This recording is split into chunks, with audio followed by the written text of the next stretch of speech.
Like the Danube River that grows from the Black Forest to the Black Sea, the idea of an EU strategy for the Danube region has been growing, joining forces for a prosperous future.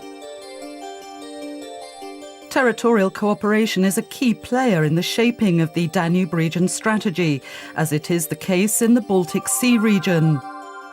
The strategy does not only address the river, but the whole region. Presently, more than 40 territorial cooperation programmes work day by day, making cooperation happen across borders and supporting thousands of projects. Since June 2009, the Commission and Danube region countries have been working on a joint strategy development, 5 major conferences and a constructive dialogue with hundreds of stakeholders from a variety of sectors.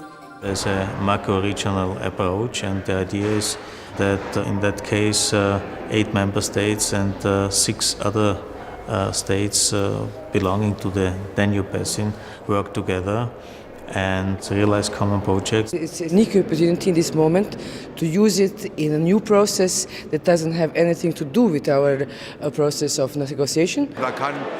The Danube region can contribute a lot to make Europe stronger as a whole. The strategy should help in aligning policies, programmes and funds around key projects for the region. This will increase the overall efficiency, respecting 3 principles: no new funding, no new institutions and no new legislation. More coordination for better results. The strategy builds on the long tradition of cooperation in the Danube region. A common history implies also joint challenges that people in the Danube region have always had to face together. Throughout history, the Danube region experienced several periods of unification and division. After the fall of the Iron Curtain, it has become a laboratory of European integration. The Danube region is one of the most diverse and dynamic regions in Europe, culturally, ethnically, politically and economically.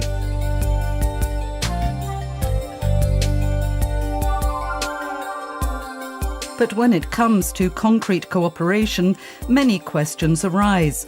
Where can a new road meet from 2 sides of a single border? How can local plans be integrated across a border? Connecting people requires joint efforts and cooperation in transport policies and communication. Well, transport has a big impact on regions and cities.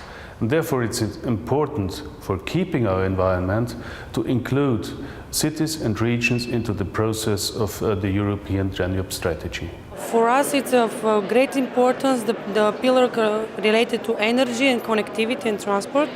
As you know, we have only one bridge connecting us with Romania, so we really need to further extend the connectivity issue from the railways, ports, ferry boats. You cannot speak about transport without speaking about the environment. You cannot speak about socio-economic development without speaking about social cohesion. So to bring all this together then in a strategy that works on the ground, that will be a very important task.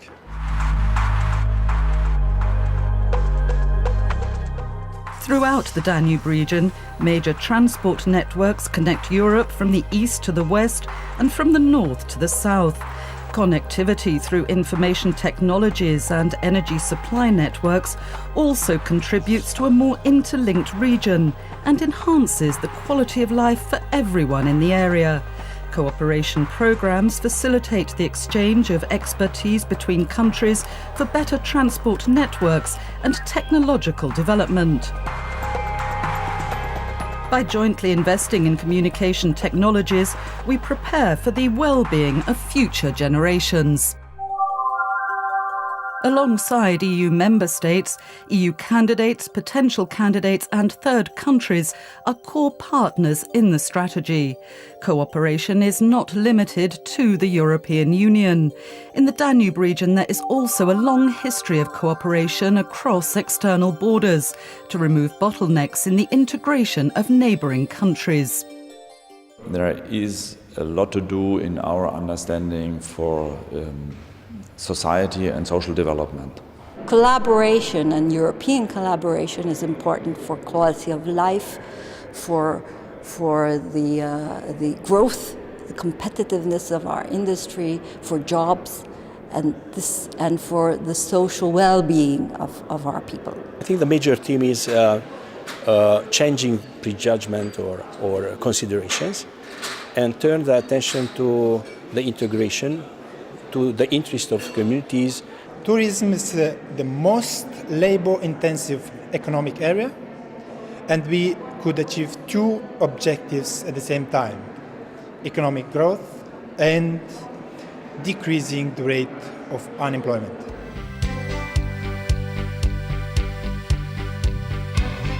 A well-qualified labour force is essential for a competitive Danube region.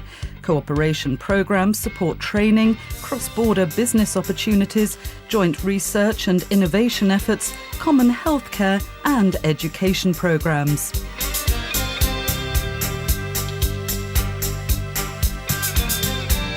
For tourism development, cultural resources are essential. Diversity throughout the macro-region is a major factor for success and a driving force for development through cooperation projects. You cannot develop a region without considering the impact of human activities on the environment. For this reason, an integrated approach is needed. And because environmental concerns do not stop at national borders, we must do it together.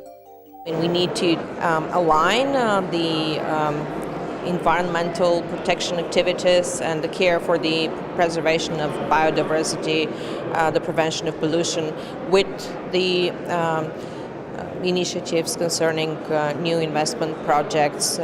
Well, in an element such as we are dealing with water, it's absolutely essential that the countries cooperate together. You can't have flood protection in one country, measures that are making the problem worse for another. It's very important in the Danube Valley, the quality of Danube water, the whole industrial activity in that valley, wastewater treatment and many others.